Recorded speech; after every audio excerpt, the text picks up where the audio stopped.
Oi, gente, voltamos? Estamos de volta, então.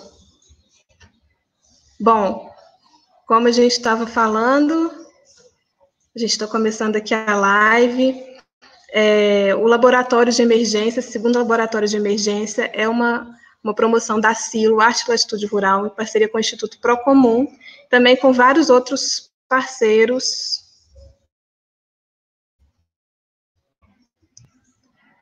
E vamos ler aqui o nome dos parceiros: Amerec, Força Tarefa Amerec, UFMG, Bela Baderna, Careblês, Casa Criatura, Coletivo Itinerâncias, Data Lab, Frena La Curva, Gambiologia, Gênero e Número, Horta Inteligente, o Instituto Elos, o Instituto Update, Lab Coco, Media Lab, UFRJ, Mulheres do Futuro, Muman, No Bugas Science, Olab, Preta Lab, Redes da Maré, Segura Onga, Think Olga e a Tramadora. Então, começou hoje esse laboratório legal e a gente vai falar agora com a Cíntia Mendonça, que é diretora da Silo Arte e Latitude Rural, que vai falar um pouquinho para a gente sobre a metodologia. Cíntia está entrando aí.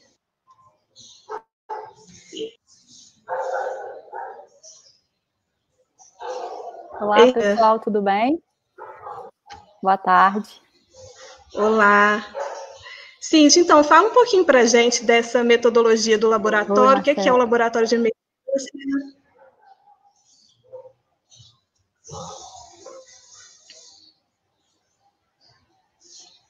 Vamos lá, então. Bem, o laboratório de emergência, ele nasceu a partir de uma necessidade nossa, há muitos anos, desde 2012, e dentro da condição de isolamento social, né? Os laboratórios, essa ideia, esse modelo de laboratório faz parte de uma rede enorme de organizações que nomeiam como laboratórios de inovação, experimentação cidadã. Gente de vários lugares do mundo realiza esse tipo de metodologia. Cada parte, né, cada organização, são um pouco diferentes entre si, mas eles têm em comum a colaboração como motor, vamos dizer assim, como engrenagem.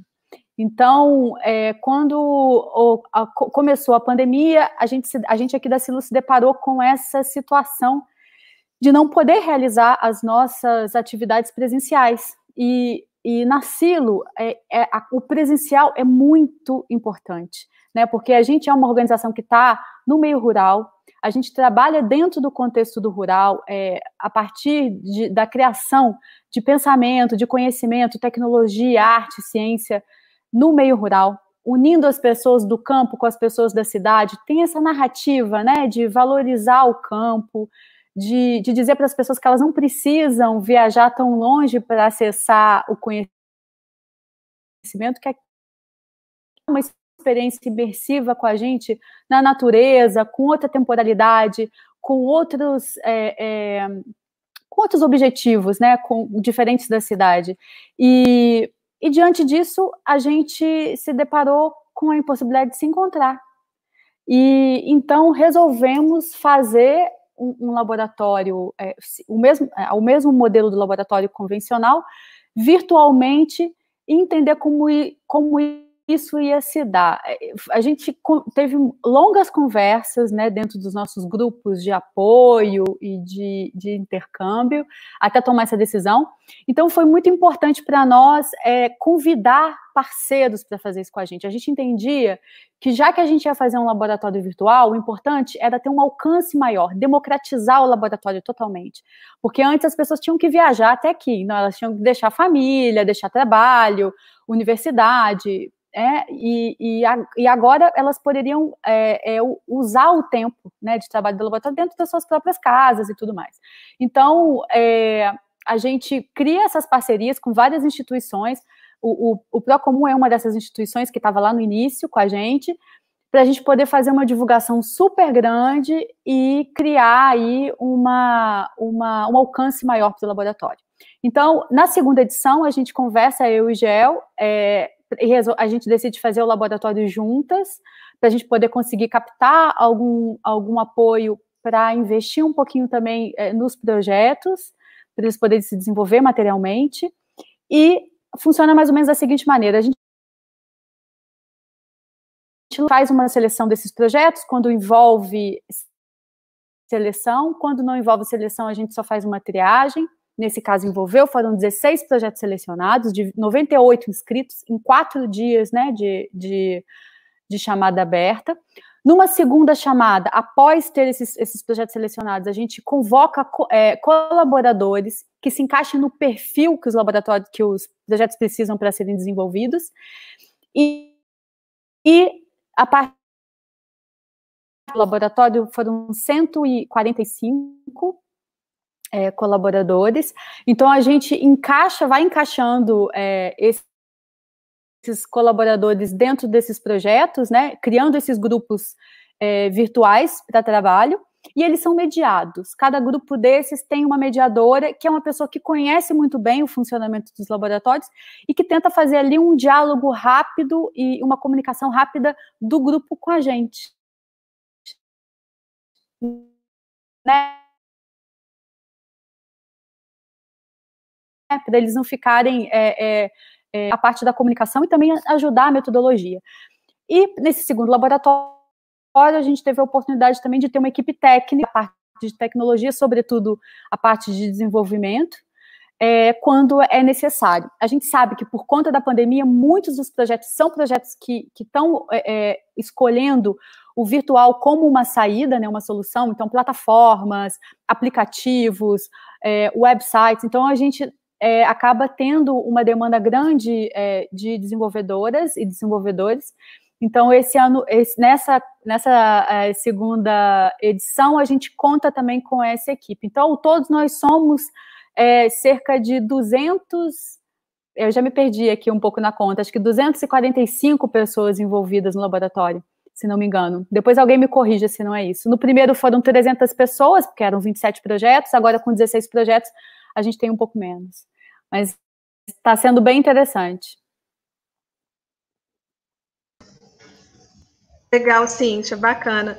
Como você colocou aí, Cíntia, foi uma resposta rápida, né, que a Silo deu para esse novo contexto que está todo mundo vivendo, e aí buscando parcerias para conseguir fazer isso funcionar da melhor forma, que é novo para todo mundo, mas muita ansiedade também, e muita gente em propor alguma coisa, em desenvolver alguma solução aí diante da situação, né? Vamos falar um pouquinho agora com a Georgia Nicolau, que é cofundadora e diretora do Instituto Procomum, parceiro da Sila no Lab de Emergência. Oi, Georgia, fala um pouquinho para a gente do Instituto Procomum, desse conceito tão bacana de vocês aí, de cuidado comum, e como que o laboratório vem trabalhar em cima disso agora, nesse momento aí de tanta novidade, de tanto contexto diferente que a gente está vivendo.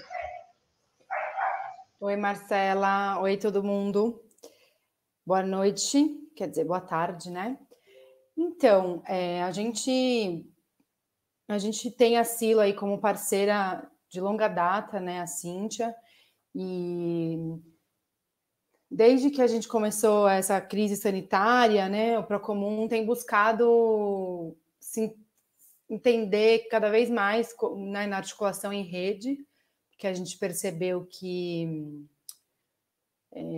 o buraco era muito fundo, né? Não que não fosse antes, mas que tinha dado ruim de verdade, né? Então, muito parecido com um pouco com o que a Silo conta, né? O Instituto Procomum, ele nasce em 2016, muito nessa perspectiva de construção do comum, de proteção do comum, de promoção do comum, né? E aí a gente tem alguns eixos norteadores, acho que mais que tudo a gente entende o comum como uma lente, né? Que a gente constrói todos os dias e pratica todos os dias. E aí nisso entra uma abordagem mesmo do cuidado, né? Das tecnologias livres, né? Então do conhecimento livre, né? Com uma compreensão de que recurso é uma coisa que vai muito além do dinheiro, né? Que a gente tem bastante recurso principalmente quando a gente pode cooperar umas com as outras, e de que uma convicção mesmo de que quando a gente está em coletivo, a gente consegue ser mais eficiente, muito mais, né? Então, a gente acredita nisso e a gente pratica isso no dia a dia. E aí eu acho que a questão dos laboratórios cidadãos, da metodologia dos labs, a gente tem um lab que chama Lab Procomum, que fica em Santos, que é efetivamente um espaço físico, né? Diferente da Silo, a gente é um lab urbano, é um espaço de 1.200 metros quadrados, e ali meio que a magia acontece, né? Ali a nossa visão de mundo se pratica e se experimenta. Claro que no dia 1, né, de que tudo aconteceu, a gente fechou as portas do Lab Procomum, ele está fechado por tempo indeterminado. E aí o que a gente fez foi automaticamente acessar a nossa rede, escutar a nossa rede, e a gente entendeu que a maior parte das pessoas da rede já estava enredada, promovendo soluções cidadãs, e que o que a gente podia fazer era fomentar ainda mais, né? Então a gente sente meio que a pandemia ela meio que foi uma prova viva de que a construção de redes de afeto, de cuidado, de confiança, com uma infraestrutura aí mesmo, ela tem muito efeito, né? E aí é claro que o suporte financeiro é importante, então a gente fez uma frente lá na Baixada, chamada Frente Baixada pela Vida, que a gente captou aí quase R$400 mil de distribuição de cesta, kit de higiene. E o Lab de Emergência tem tudo a ver com isso, com a gente pensar coletivamente soluções e se apoiar para poder construir soluções. Então, a gente está muito feliz, os projetos são lindos, e acho que é isso.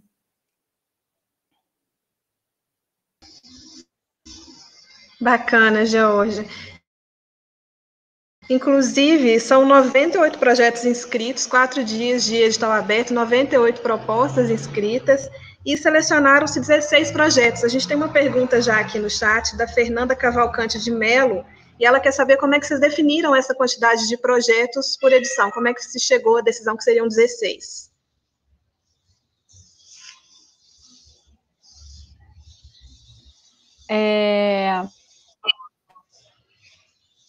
Geralmente, a decisão do quantitativo de projetos selecionados vem com a quantidade de recursos, né? A primeira edição ela foi feita sem nenhum recurso, foi totalmente solidária, desde as pessoas que estavam produzindo até, enfim, as pessoas que estavam participando, todo mundo. A gente sente que os laboratórios, que se os projetos tiverem algum apoio para custos, é sempre mais interessante, né? Eles conseguem sair um pouco mais robustos e tal, a gente consegue resolver, às vezes, problemas que são de uma ordem simples mesmo, sabe? E às vezes com pouco dinheiro a gente consegue resolver. Então, geralmente é determinado pela quantidade de recursos que a gente tem. Ou seja, quanto mais recurso, mais... Não sei se Georgia tem alguma coisa a mais para complementar sobre isso. Não, acho que é isso mesmo. A gente acredita muito que é importante ter esses recursos, né? Nos labs que a gente faz lá no Procomum, a gente costuma dar essa bolsa que a gente chama, né? Porque muitas vezes com um recurso a mais a gente consegue potencializar em muitos projetos, né? Então foi o que a gente conseguiu, e também tem uma questão, né, de que é tudo muito experimental, né? Essa é a segunda edição, a gente está aprendendo enquanto a gente faz também, como organizações que somos super experimentais. Então não só o Lab Emergência é uma experiência para os projetos, é também para a gente. Então, assim, é a primeira vez que a gente trabalha em parceria remotamente, né? Então, tipo, acho que vale contar, né, que, por exemplo, ontem a gente fez uma reunião com super delay, né? Uma reunião de encaminhamento de produção que tinha um monte de delay. Então, acho que também fazer e promover o Lab... Então, assim, quanto mais projetos e mais gente envolvida, também a sobrecarga de trabalho que fica para quem está envolvida é uma questão, né? Por isso também eu acho que reduzir nessa edição, no meu entender, acho que foi bom também para a gente conseguir cuidar, né? Já que cuidado é uma coisa importante para a gente. cuidar de nós mesmas e dos projetos, né?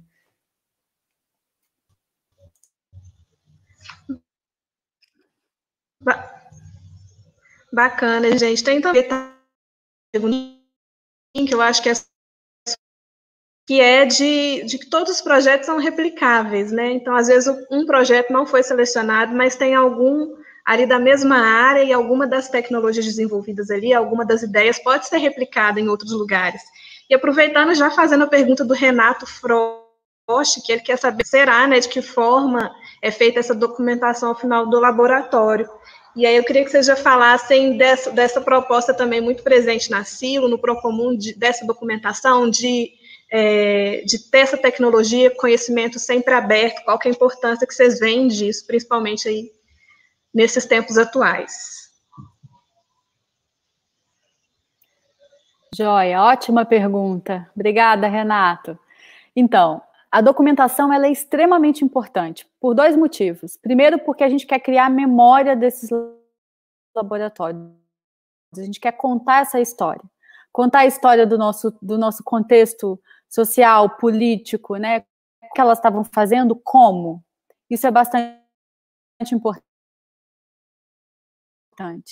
E para nós aqui, então, que estamos no campo, né, no meio rural, isso é uma premissa para tudo que a gente faz.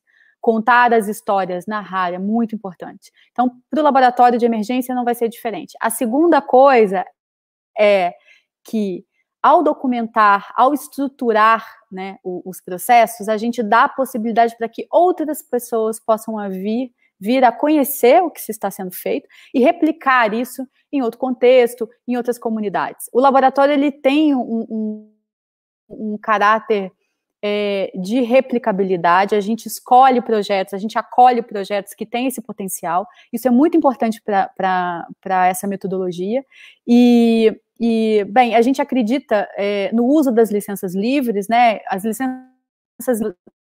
os projetos podem trabalhar com essas licenças se eles quiserem, e escolher o formato que eles preferirem, essas licenças protegem tanto o projeto quanto as ideias em si, né? Mas a gente orienta os projetos que organize, por exemplo, ou em forma de tutorial, ou em forma de guia, ou conte uma história, né? Vale também narrar como foi, o que aconteceu, o que deu errado, quais são os erros. Nos interessam muito os erros, né? A documentação desses erros, entender como eles se deram.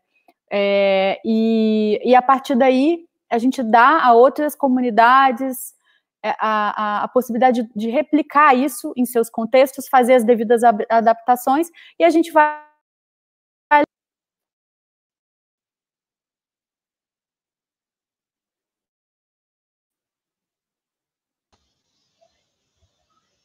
Bacana, Cíntia. A gente tem até uma outra pergunta aqui também ainda relacionada a isso, que é da Isabela Umbuzeiro Valente. Ela quer saber qual foi o critério de seleção dos projetos e se existe algum plano de vocês, alguma coisa em mente sobre uma conexão dos projetos que não forem selecionados com outras iniciativas. Fica algum plano, alguma espécie de banco desses projetos não selecionados? Tem alguma sugestão, né, para quem não foi selecionado, que vocês acham que poderiam aproveitar também o que está sendo produzido no laboratório?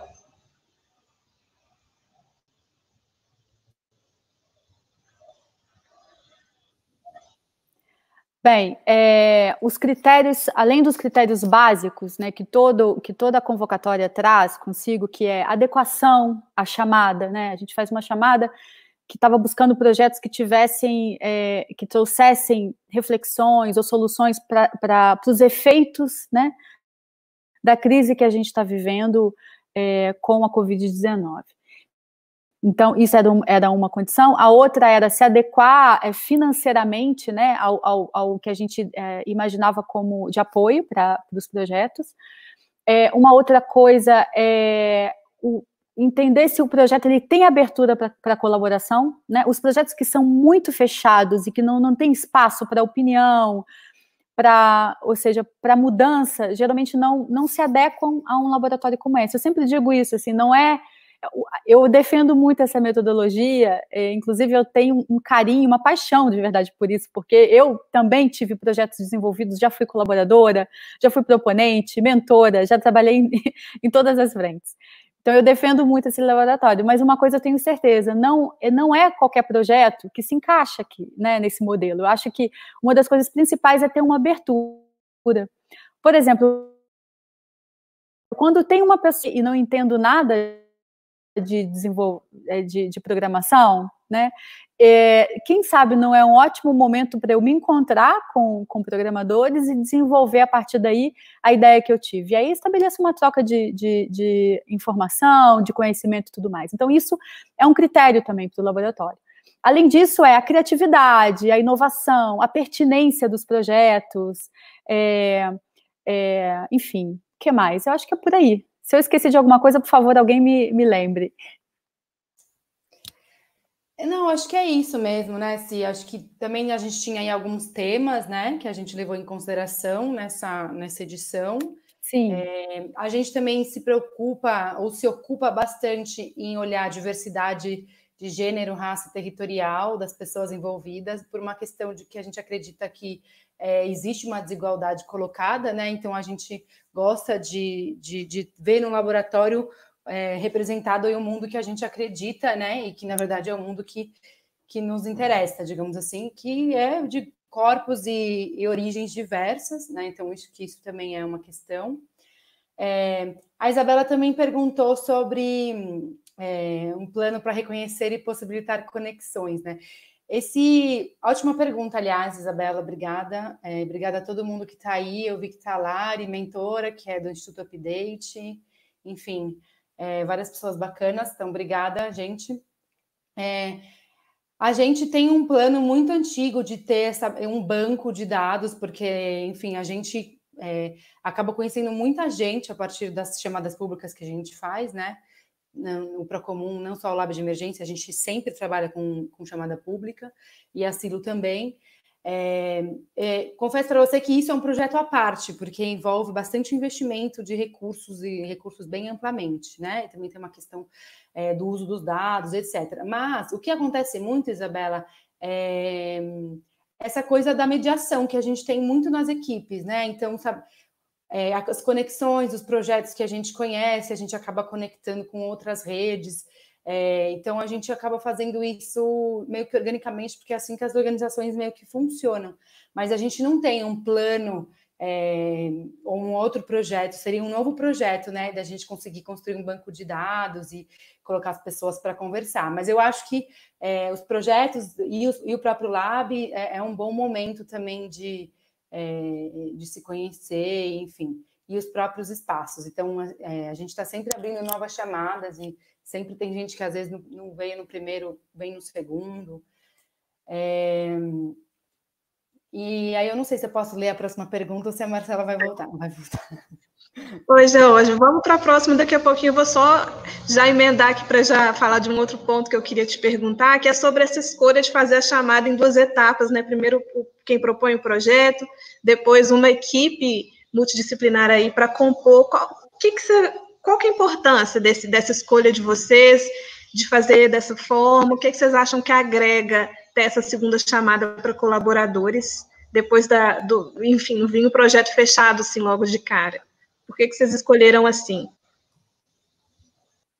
Então, a gente não construiu essa metodologia, na verdade, ela já vem sendo testada e modificada há alguns anos já, né? Essa metodologia tem muita inspiração no Media Lab Prado, que é uma organização que influenciou bastante a gente e com quem a gente tem uma relação bem próxima, tanto o Instituto Procomum quanto a Silo. E o Interativos, ele tem esse lugar, né, os laboratórios de inovação cidadã também, de você ter a chamada para colaboradores, né? Eu posso te dizer, assim, que da experiência do Instituto, eu acho que a chamada em 2 camadas, ela é muito legal e, assim, eu lembro que a primeira vez que a gente fez isso lá na Baixada, né, com o projeto, era um residente colombiano que estava morando no Lab, porque lá no Lab a gente tem uma residência artística. E o Nemésio, ele tinha participado de um laboratório de inovação cidadã na Colômbia, ele é colombiano, ele é um artista do movimento, e aí ele foi fazer uma residência artística no Lab e a gente abriu chamada para colaboradoras. E eu confesso que eu achei que ia ser muito difícil fazer uma chamada para colaboradores local e tal. E no fim, é muito bonito ver, assim, acho que uma das coisas que eu mais amo no meu trabalho, assim, trabalhar com o que a gente faz, que no fundo é muito o que eu acredito como pessoa, né, como vida, é que tem muita gente interessante no mundo querendo doar o seu tempo e seu conhecimento para a construção de um conhecimento coletivo. E aí o que a gente percebe no final das contas, para todo mundo que já participou desses processos, é que no fundo você ganha muito mais do que você doa. Então parece que na verdade você está fazendo, eu vou doar o meu tempo, mas na verdade você sai com seus conhecimentos multiplicados, porque conhecimento é um recurso abundante, ele não acaba, ele só multiplica, né? Você sai com novas amigas, amigos, você sai com novas perspectivas, e muitas vezes você sai completamente modificada na sua própria visão de mundo, você coloca em xeque as coisas que você achava que não eram possíveis. Então, eu realmente acho que vai muito além de ser uma metodologia de desenvolvimento de projetos, mas é um lugar, né? E o fato de ter essas duas chamadas, né? Uma para ideias e projetos e outra para construção de equipes, é um lugar onde a gente entende que o mundo é vasto, sabe? Então, acho que essa é uma parte bem legal de ter os colaboradores que vêm de tudo quanto é canto e formação, e colocar as pessoas para trabalhar juntas. A gente tem muito essa ética do fazer. A gente acredita muito que fazer junto constrói vínculos muito fortes e afetivos e de confiança, porque quando você faz alguma coisa junto, você não precisa debatendo necessariamente se é A ou Z, ou se seu time é Corinthians ou Palmeiras. É mais assim, é a ética do fazer que se constrói, e isso gera afetos mais do que a gente espera, assim.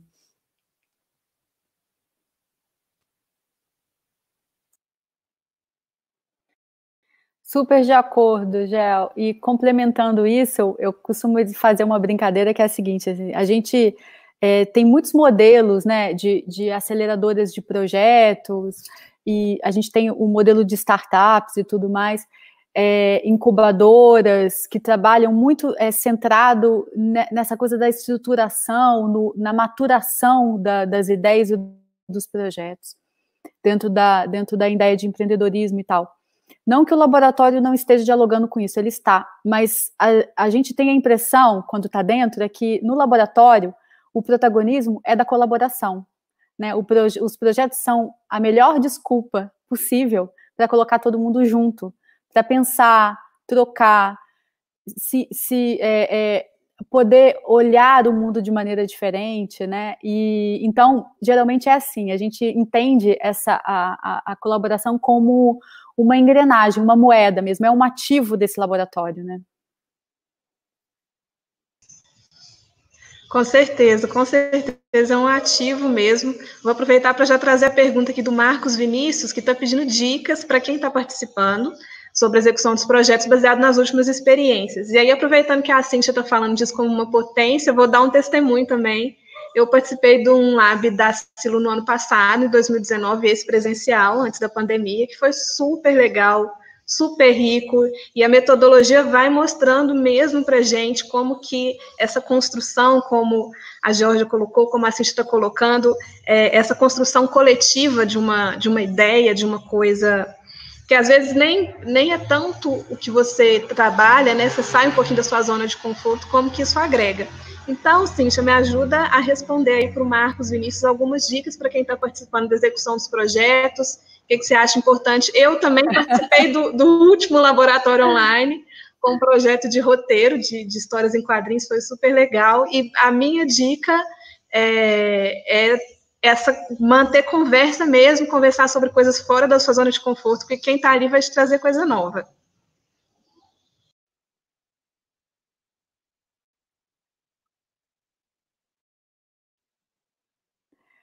Não vamos ser ansiosos, né? São apenas 5 dias, é muito rápido realmente, então assim, a gente encara isso como um grande mutirão, né, de forças, ideias e tudo, mas é preciso ter calma, né? É preciso ter calma, porque esses primeiros dias, os 2 primeiros dias, são um pouco confusos, porque a gente precisa se conhecer, precisa alinhar os nossos tempos, criar um cronograma para o projeto, isso é muito importante. Então, assim, os projetos são muito maiores do que o que eles vão fazer aqui no laboratório, né? Então, é importante você dar um recorte para o que você quer solucionar, resolver ou criar no laboratório. Então, esse cronograma é muito importante para isso. E a outra coisa que é importante, eu acho que é isso que a Marcela falou, manter sempre a conversa, a escuta, porque às vezes nisso a gente encontra o gancho perfeito para poder chegar até onde a gente quer, né? Porque você está ali, às vezes, trabalhando com um grupo que tem um conhecimento muito diferente do seu. Então, isso instiga muito, isso inspira muito. E aí você acaba, a partir da escuta, detonando memórias, ideias, e aquilo vai virando uma avalanche de coisas bacanas. Então, nesses primeiros dias, eu sugiro calma, tranquilidade, e depois focar nesse recorte. E vocês vão ter tempo depois para seguir, se quiserem, juntos, ou separados, enfim, mas é importante entender que o laboratório, ele serve para uma outra coisa, ele não vai conseguir resolver todos os problemas, mas vai ser muito melhor depois, porque vocês vão sair daqui com mais confiança, com mais ânimo, e talvez até com um projeto bem mais maduro para poder emplacar em outros laboratórios, emplacar em editais e tudo mais, que é o que já vem acontecendo, a gente já consegue ver isso a partir dos projetos que foram desenvolvidos no primeiro laboratório, por exemplo.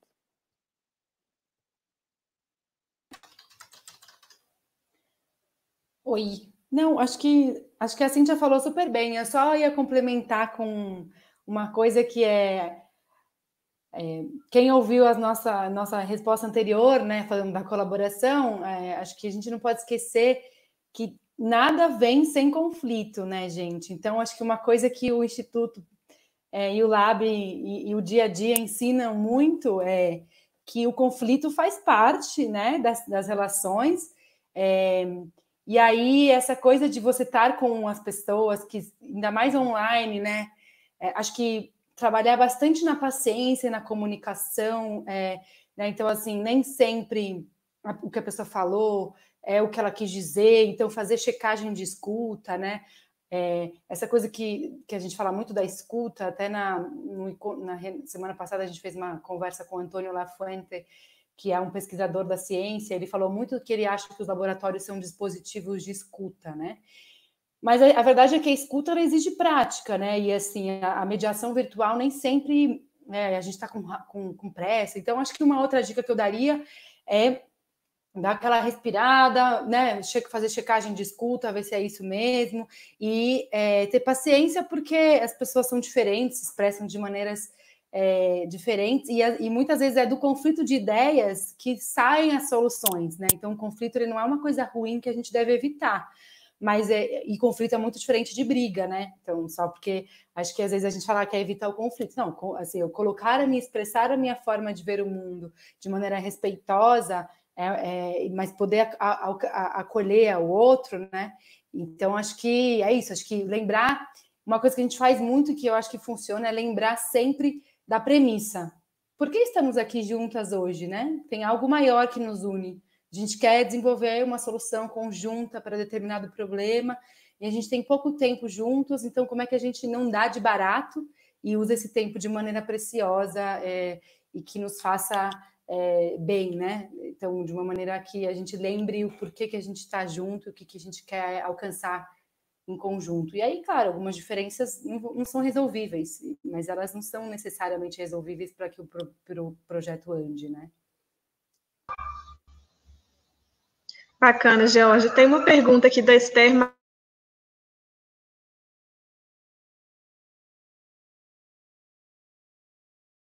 Martins. Eu queria que você falasse um pouquinho também desse lugar você citou, né, que vocês estão procurando sempre representatividade nos grupos, projetos de área rural, área urbana, periféricas. E o que isso tem a ver com inovação? Por que pensar em inovação hoje em dia é pensar nisso também, complementando essa pergunta da Esther, que é o que é essencial para realizar um laboratório de inovação? Ah, legal, bacana. Esther, tudo bem? Então, para a gente, a inovação cidadã é a inovação que se constrói a partir das vivências das pessoas, né? Então, a gente nunca acreditou muito nessa inovação que é feita de cima para baixo, como uma solução perfeita, que normalmente vem atrelada a uma tecnologia digital, né? Então, como assim, a próxima grande solução vai ser uma geladeira que fala, né? Nada contra a inteligência artificial, mas a questão da inovação para a gente está ligada à solução de problemas reais. E, efetivamente, quem que constrói soluções para problemas reais? São as pessoas que vivem esses problemas. Então, a gente já vem há um tempo defendendo que a inovação ela é construída a partir da experiência real das pessoas. E aí isso, né, não é só a gente, né? Muita gente defende isso, e que ela vem a partir do conflito entre as ideias, e é por isso que diversidade, isso tem 1 milhão de pesquisas feitas, que a diversidade é essencial, e aí a diversidade de experiência, de corpos, de pensamento, é a partir desse lugar, porque eu, pessoalmente, eu não tenho como dar conta do mundo todo, por mais curiosa que eu seja, viajada, que eu leia tudo, eu nunca vou conseguir dar conta do mundo inteiro. Então, a soma dos mundos que fazem disso a construção, e assim, das soluções para os problemas, né? Então, acho que a inovação, para nós, ela vem muito desse lugar de quem está excluída do sistema, muitas vezes, e o sistema seja ele o mercado ou o Estado, e que ainda assim sobrevive, né? Então, essa coisa da criatividade, o uso da criatividade, né, que é o paradoxo brasileiro, né? A criatividade que vem muitas vezes da precariedade, e aí a gente tem que tomar muito cuidado para não glamourizar a miséria de maneira alguma, mas se a gente pensar, tem um vídeo da Bianca Santana, que é a nossa conselheira, que ela fala, né, que como que a população negra no Brasil é 54% e ainda assim foram excluídas do Estado e do mercado, né? Como que eles sobreviveram? Criando soluções. Essas soluções, para nós, são inovações cidadãs. E aí, no Lab, a gente defende muito que essa inovação ela vem, muitas vezes, imbuída de um discurso político, né? Quando a gente pensa em inovação, quando a gente vê a propaganda da Microsoft ou de alguma outra coisa, normalmente ela está associada a uma startup, normalmente numa capa do Época Negócios, com muitos homens de óculos quadrados, né? Tem uma cara, tem um corpo a inovação, né? Ela é branca, ela é limpa, ela é tecnológica, mas ela resolve problemas de quem, né? Então, eu diria que assim, o essencial para um laboratório de inovação, que eu acredito, aí eu estou falando, trazendo eu mesma, é ter um vínculo real com os problemas.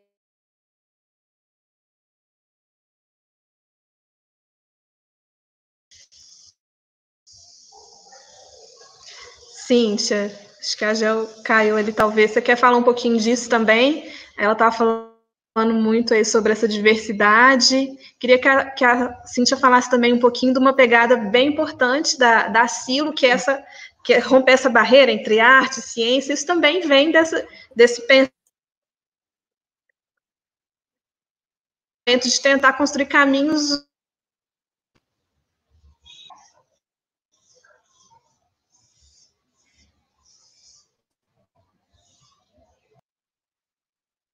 Exatamente. Tem uma coisa muito, muito bacana disso que a Gel estava falando, que está muito nas nossas práticas, né? Que o laboratório já responde isso em dados hoje. Se a gente for ver, por exemplo, a gente sabe que muitos espaços de tecnologia são espaços, em sua maioria, ocupados por homens, como a Gel estava falando, homens brancos, sobretudo. E hoje nós temos um laboratório, se não em sua maioria com mulheres, ou meio a meio, né? Para começar, uma equipe completa, toda de mulheres, depois um laboratório que está atento a isso, e por estar atento a isso há tantos anos, a gente foi criando um vínculo, né, e foi criando confiança desse público. Hoje em dia a gente tem inscrições, muitas inscrições de mulheres. A gente fez um laboratório em 2015 ou 2016 que se chamava Interativos Água e Autonomia, que foi um laboratório que tinha, em sua maioria, mulheres. Era um laboratório de engenharia, tá, com o tema da água, com coisas muito complexas, super sofisticadas, desde a parte de agricultura, passando por saneamento básico até, enfim, tratamento de água, e era um laboratório repleto de mulheres, incríveis. E então eu acho que a gente, né, de uma maneira muito como formiguinha mesmo, não é uma coisa que a gente muda assim do dia para a noite, né? Os espaços, a ocupação dos espaços, ele vai se dando ao longo do tempo. Então, a gente pode dizer que é possível, sim, fazer isso, e isso é uma característica fundamental para produzir essa inovação real, né? Essa inovação que tem a ver com as pessoas, com o que elas desejam, que tem a ver com um mundo melhor para nós, né? Mais inclusivo, justo. Certo, gente, mandem suas perguntas, viu? Quem quiser mandar pergunta ainda dá tempo, pode mandar. Quem está participando, quem está interessado no Lab, podem mandar as perguntas que a gente faz aqui. Cíntia e Gel, queria que vocês falassem um pouquinho também sobre esse espaço de experimentação, né?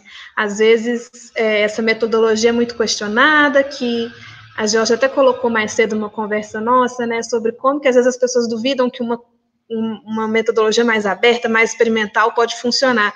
Georgia, o que você vê dessa metodologia experimental, mais aberta mesmo? O que é isso? Por que você acha que ela funciona e tem funcionado tanto aí nos lados? Então, a questão da experimentação, ela é um eixo norteador da nossa própria organização, né? E eu acho que defender a experimentação é defender movimento, né? E é defender, acima de tudo, que as respostas que foram dadas até agora não deram muito certo, né? Eu acho que a gente não precisa dizer muita coisa, é só a gente olhar para os lados, para frente e ler qualquer notícia, escolher qualquer notícia que elas podem, sejam elas ligadas à Covid, mudanças climáticas, desigualdade, racismo, assassinato pelo Estado, enfim, e todas elas são interligadas, né? Porque a gente sabe muito bem que a Covid é um efeito, é um resultado, né, da ação do homem no planeta Terra. Então, acho que a questão da experimentação, ela vem muito desse lugar assim, a gente não vai produzir novas respostas se a gente não se permitir errar e sair fora do script.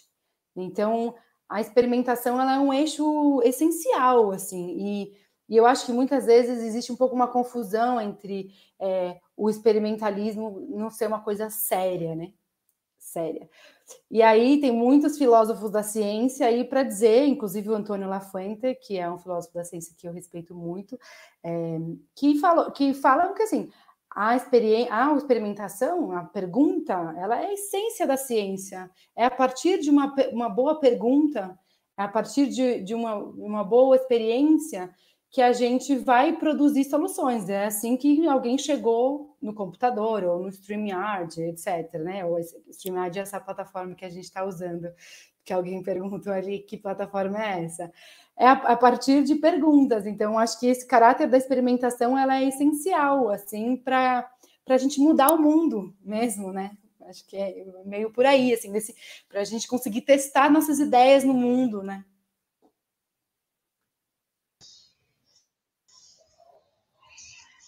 Legal.